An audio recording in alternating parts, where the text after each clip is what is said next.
দামোদায় মোটরসাইকেলের সামনে ছুটে এলো ছাগল, প্রাণ গেল কলেজ ছাত্র জীবনের। চুয়াডাঙ্গার দামোদায় ছাগলের সঙ্গে মোটরসাইকেলের সংঘর্ষে তানভীর হাসান জীবন নামের এক কলেজ ছাত্রের মর্মান্তিক মৃত্যু হয়েছে।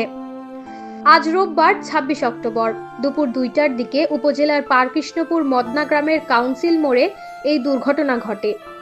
নিহত জীবন দামোদা উপজেলার পারকৃষ্ণপুর মদনা গ্রামের পশ্চিম পাড়া সেলিম উদ্দিনের ছেলে। তিনি দর্শনা সরকারি কলেজের ছাত্র ছিলেন এবং সদ্য এসএসসি পরীক্ষায় অংশ নিয়েছিলেন। বাবা সেলিম উদ্দিন কান্নাজড়িত কণ্ঠে রেডিও চুয়াডাঙ্গাকে বলেন, আমাদের দোকানের মালামাল কিনে মোটরসাইকেল যোগে ফিরছিল। মালামালগুলো ভ্যানে ছিল এবং তার পিছন পিছনই আসছিল। হঠাৎ একটি ছাগল রাস্তা পার হতে গেলে মোটরসাইকেলের সঙ্গে ধাক্কা লাগে। সে রাস্তার পাশে ছিটকে পড়ে যায়। দ্রুত হাসপাতালে নিয়ে গেলে ডাক্তার বলে ও আর নেই। দর্শনা থানার পরিদর্শক সুলতান মাহমুদ রেডিও চুয়াডাঙ্গাকে বলেন, এই ঘটনায় নিহতের পরিবারের পক্ষ থেকে কোনো অভিযোগ পাওয়া যায়নি। প্রয়োজনীয় আইনগত ব্যবস্থা নেওয়া হবে।